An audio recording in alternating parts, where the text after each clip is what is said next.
दिल पाया अलबेल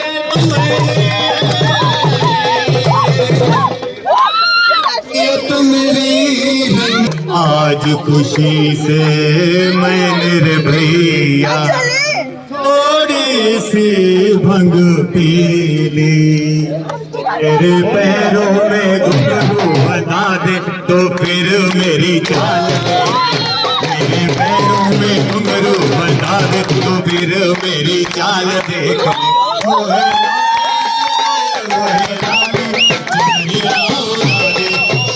मेरी चाल देख ले जरा ढंग दिया।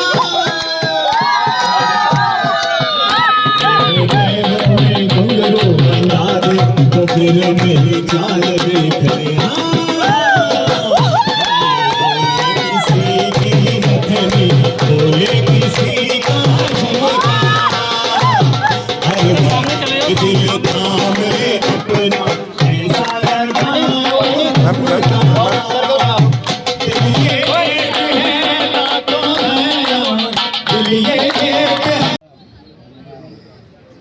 से आपने जो मीडियम खाद देखी है वैसे फार्मर अच्छा प्रोडक्शन हाँ काफ़ी सेल तो होगी हाँ अब यहीं पे लगता है कि बाहर भी बेचते हैं मोस्टली कंजम्पशन की जम्मू में ही होती है। इसका प्रमोट भी कर रहे हैं अभी। अच्छा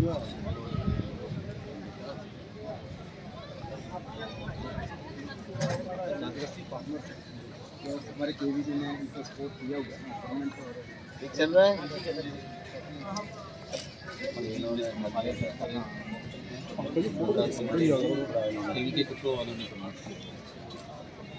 नमस्कार नमस्कार तुम्हारा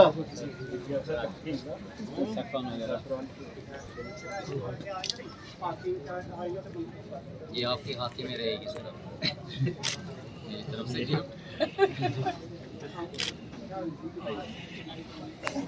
वही ग्रुप जो अंदर और है ना जी सर ये अब्दुल्ला जिसकी हम बात कर रहे थे ना हाँ तुम बेकार आते यही कर लेती है सारी अच्छा आप तो किसी न किसी को दे भी देते हो नहीं नहीं नहीं किसी नहीं आइए नहीं है सर आइए नमस्कार नमस्कार कैसे हैं जी जी आपका भी कोई प्रोडक्ट लाए दोनों ने अभी नया स्टार्ट हुआ। किस बार में अभी खुला है ना जी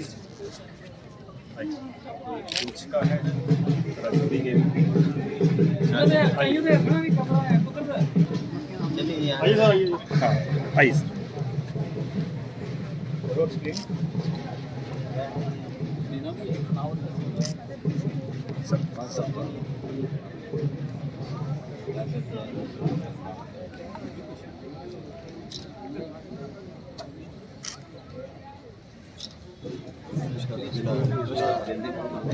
sir these are the seeds ये सर हम प्रोड्यूस कर रहे हैं जो सेल्फ पॉलिनेटेड वाले KVK providing to the farmers. उसके अलावा सर जो मंकीज अफेक्टेड एरिया उसमें हम लेमन ग्रास की फार्मिंग को प्रमोट कर रहे हैं और उसके अंदर वैल्यूएशन करवा रहे हैं। उसके अलावा सर हमारी जो लेडीज़ हैं उसके काफ़ी सारा 1700 सर सेल्फ हेल्प ग्रुप है रियासी डिस्ट्रिक्ट के अंदर और उसका सर वो प्रमोशन हम लोग केवीके कर रहे हैं सर।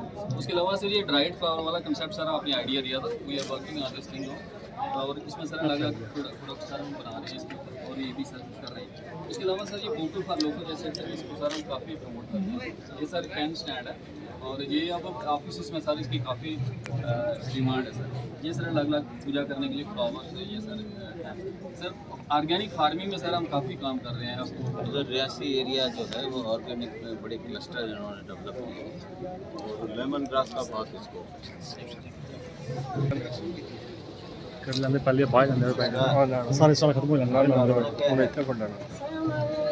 सर मुझे मत पीछे करो मेरा लाइफ चल रहा है मेरे को मत तकलीफ दो। और है 60 रुपए की क्यों बेच रहे हो पूरा बाइट लो सर पूरा। ऑलरेडी जो फार्मर्स हमारे साथ स्ट्रॉबेरी ग्रो कर रहे हैं सर ये इसलिए रखी है। हाँ प्लीज़ आप लोग फार्मर्स हाँ सर, ये विंटर ऑन वैरायटी है, इन्होंने लगाई हुई है सर। अच्छा, एक मोटा सा फिगर बताइए कि एक कैनाल में यदि एवरेज रेट आपको मिले, मौसम भी साथ दे, कितनी आमदनी है कैनाल से? एक कनाल से तकरीबन 60 से 65 हज़ार। 60 से 65 और 60 से 65 हज़ार, और हो गया ये आपका 16 दूनी 32, ये तो 10 का बहुत हो गया। नहीं, इस कैनाल में कितना हो गया? 12 लाख, 60,000 हो गया ना सर? हाँ, 12 लाख 60,000 के हिसाब से। ये तो हाईली प्रॉफिट। ये ब्रोकली और दो, इस पर ही हमने 2 विलेजेस को आइडेंटिफाई किया है। क्या आप हमारे लिए 20 कैनाल खरीद के दे सकते हैं? सर जब मिनिमम हमने साल में भी बोला शुरू में भी बोला। सर ये कह रहे हैं हम मिनिमम बता ये मिनिमम है सर, मिनिमम मतलब 15 भी हो सकता है सर। एक मुहिम के रूप है में सर। नहीं चल ऑलरेडी सकते। विलेज लेवल पे हम इसको प्रमोट कर रहे हैं। जैसे इनका विलेज है, हमने कोशिश की है इस बार। इनको रिकॉग्निशन दिया कि नहीं दिया? ये ऑलरेडी रिकॉग्नाइज है सर हमारे पास। सर ये आप मेरे गांव में हैं? बलवाल पे भी आ गया है।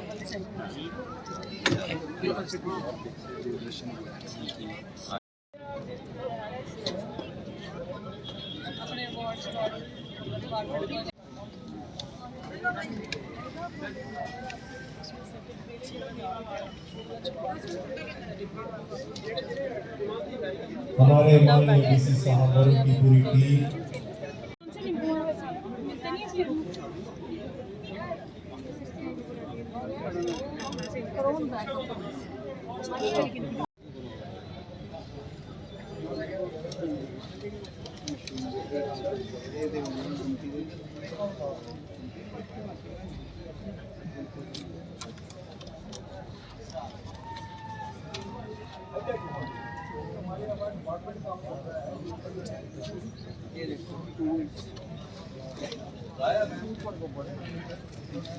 जो रिक्वायरमेंट्स रहती है वो वीट भूसा, यूरिया, डाया, पोटाश और पोल्ट्री मैन्योर रहता है, और ये 28 डेज़ का प्रोसेस रहता है। इसमें 7 टर्निंग्स देनी पड़ती हैं, और 7 टर्निंग्स के बाद ये कंपोस्ट इस तरह का रेडी होता है। फिर हम बैग में स्पॉन करके इसमें रखते हैं।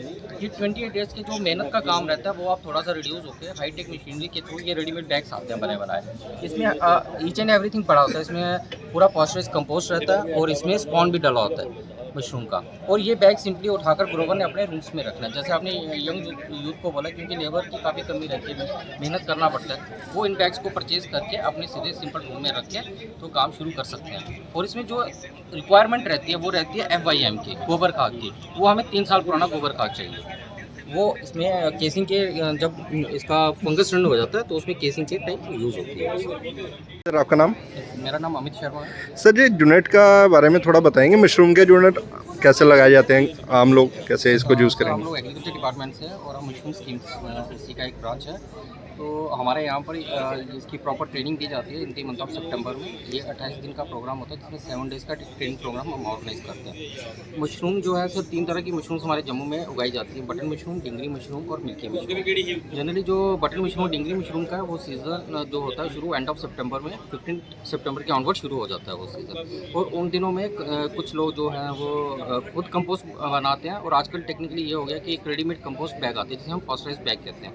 उसमें यह है कि 28 डेज़ का जो एक लेबर का काम, एक काफ़ी मेहनत का काम है, वो रिड्यूस करके और 28 डेज़ का उनका टाइम बचाकर रेडीमेड बैग्स हम उन्हें प्रोवाइड करते हैं। वो हमारे डिपार्टमेंट से भी प्रोवाइड होते हैं और प्राइवेट वेंडर से भी उनको मिल जाते हैं। और इसमें यह है कि जैसे हमारे प्रधानमंत्री जी ने कहा है कि फार्मर की डबल इनकम करनी है, तो मशरूम कल्टीवेशन से अच्छी कोई भी वो जो प्रोजेक्ट है, प्रपोजल वो नहीं है। इससे फार्मर विद इन 2-3 मंथ्स के अंदर डबल इनकम कर सकता है सर। कितनी इनकम हो जाती है इसकी per annum? Sir per annum के हिसाब से अगर आप एक फार्मर, कोई भी छोटा मोटा फार्मर, एक छोटा सा कमरा भी होगा जिसमें कोई 100 से 200 बैग्स आ जाएंगे, तो एक 10,000 की इन्वेस्टमेंट रहेगी। और 10,000 की इन्वेस्टमेंट करके 10,000 पर मंथ पर ईयर?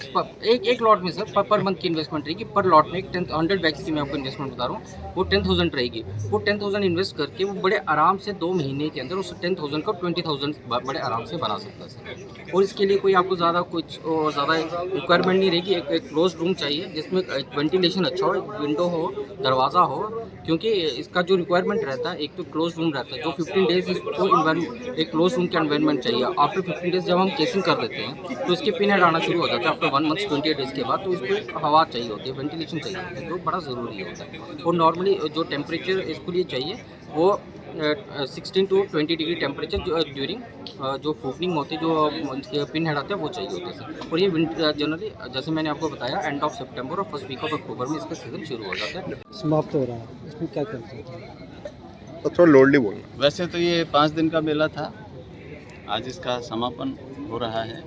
और जो हमने आज के कार्यक्रम थे, यदि आप उन्हीं को पूछना चाहते हैं, तो पहला जो हमारा सत्र हुआ था वो बी कीपिंग पे हुआ था, मधुमक्खी पालन पे। और उसके लिए सहायक निदेशक दिल्ली से मिनिस्ट्री ऑफ एग्रीकल्चर से आए थे, उनका हमें इसमें सहायता भी मिल रही है। और ये था कि यहाँ जो ज़मीन जिस तरह से कम है, तो मधुमक्खी पालन की अपार संभावना है। छोटे किसान हैं, वो उसको मेड़ पे भी रख सकते हैं, रोड साइड पे भी रख सकते हैं, और जब फल फूल नहीं है तो उसको ट्रांसफ़र भी कर सकते हैं। तो इसको देखते हुए हमने जो मधुमक्खी पालन है उसको एक मुहिम के रूप में ले रखा है, और भारत सरकार से हमें उसके लिए सहायता भी मिल रही है। तो दूसरा जो सत्र था हमारा फार्मर प्रोड्यूसर ऑर्गेनाइजेशन पे था, जिसमें हमारे जो चीफ जनरल मैनेजर हैं नाबार्ड के, उनको हमने यहाँ बुलाया था, उनका उद्बोधन हुआ था।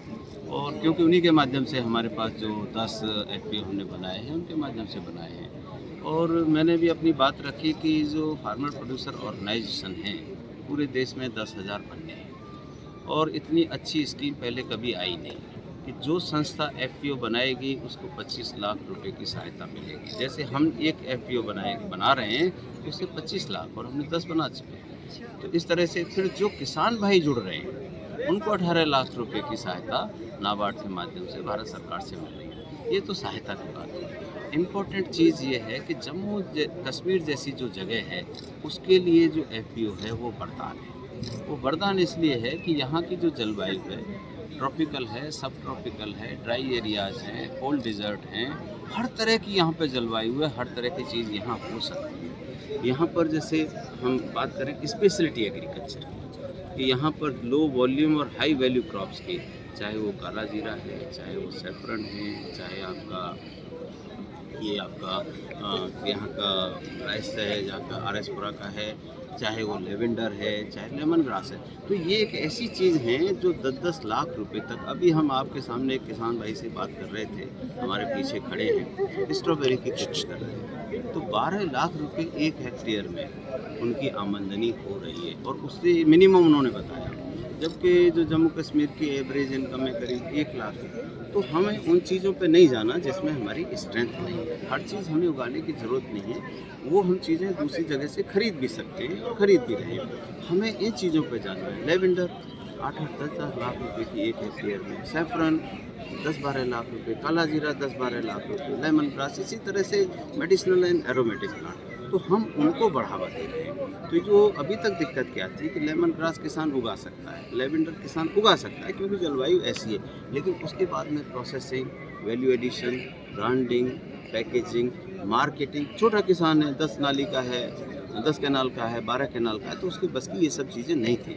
लेकिन ये जो फार्मर प्रोड्यूसर ऑर्गेनाइजेशन आया है, इसके माध्यम से किसान इसमें जुड़ के, जैसे हिली एरिया है हमारा, तो 100 किसान बना सकते हैं कमोडिटी बेस्ड ऑर्गेनाइजेशन, और नीचे जो बात करें तो 300 किसानों का जुड़ना आवश्यक होता है। तो यहाँ जब ये जो ग्रुप बन गए हैं 10 जैसे हमने बनवा दिए, तो अब छोटा किसान भी उसका मेंबर होके कम्युनिटी बेसिस पे प्रोसेसिंग कर सकता है, और वो अपना एक कॉमन ब्रांड जो 100 किसान हैं वो बना सकते हैं, और मार्केट ही नहीं, वो एक्सपोर्ट भी कर सकते हैं, ब्रांडिंग भी कर सकते हैं। तो एक उस पर सत्र यहाँ पे चला था जिसमें बहुत सारे किसानों ने भाग लिया और चर्चा की। अभी जो सत्र चल रहा है आज, वो स्कूल के बच्चों को हमने बुलाया है, डायरेक्टर एजुकेशन के माध्यम से स्कूल के छात्रों को हमने यहाँ बुलाया है, और उसका आशय ये था कि हम उन्हें बता सकें कि एग्रीकल्चर में कितनी अपार संभावनाएं हैं, एजुकेशन की भी और उद्यमता की, एंटरप्रेन्योरशिप डेवलपमेंट की और स्टार्टअप की, जिससे हमारे जो युवा हैं, अभी जो जॉब सीकर हैं,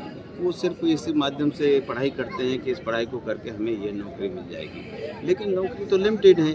तो हम चाहते हैं कि हमारे छात्र जॉब सीकर न होकर जॉब प्रोवाइडर बने, और उनकी जो क्षमता है, स्किल है, स्किल डेवलप किया जाए। नॉलेज तो ठीक है, लेकिन स्किल डेवलप किया जाए, हुनर डेवलप किया जाए, जिससे वो अपना व्यवसाय शुरू कर सके।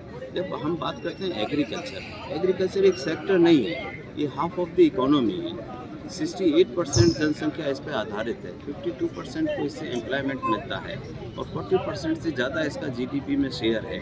यहाँ की हम बात करें जम्मू कश्मीर की, तो यहाँ तो एग्रीकल्चर का शेयर यहाँ की जीडीपी में 36% है।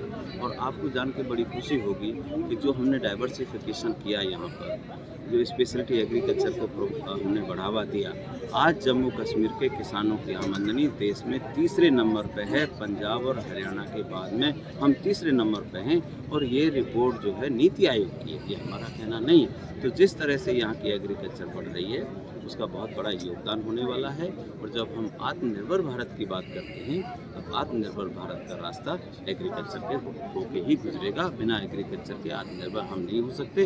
और जिस तरह से हमारी एग्रीकल्चर प्रदेश में और देश में बढ़ रही है, हमें पूरा विश्वास है कि हमारी जो इकोनॉमी है बहुत सुदृढ़ है। तक जो फोकस हमारा भी था और किसानों का भी था, उत्पादन पे था कि प्रोडक्शन को कैसे बढ़ाया जाए।